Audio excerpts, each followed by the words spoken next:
नमस्कार मंडळी, कशा आहात तुम्ही? तर हा जो ढोकळा तुम्ही पाहताय ना, हा ढोकळा आहे ना, मला एकदम परफेक्ट जमतो मंडळी.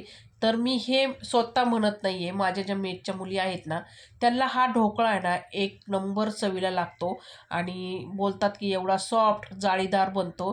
तुम्हाला हा ढोकळा परफेक्ट जमतो. तर ते आहेत ना, 4 दिवसाला हा ढोकळा माझ्याकडं बनवूनच मागतात. म्हणतात चवीला एकच नंबर लागतो. जसं आपण हॉटेलमध्ये वगैरे खातो ना तसाच. तर आहे ना, यूट्यूब चॅनलवरती आणि Instagramवरती मी हे रेसिपी टाकलेल्या आहेत. तिथून मला कमेंट येतात, की आम्ही जे ढोकळा बनवतो ना, तुमच्यासारखा बनत नाहीये. आमच्याकडून काहीतरी चूक होते. तर मंडळी सांगते बघा, ढोकळा बनवताना ना, एखादी जिन्नस जास्त कमी झाली, तरी पण तुमचा ढोकळा बिघडू शकतो आणि चवीला, टेस्टला चांगला लागणार नाहीये. तर तुम्हाला आहे ना, परफेक्ट रेसिपी पाहिजे असेल ना, तर आपल्या यूट्यूब चॅनलवरती नक्की बघा. चला भेटूया पुढच्या व्हिडिओमध्ये. धन्यवाद.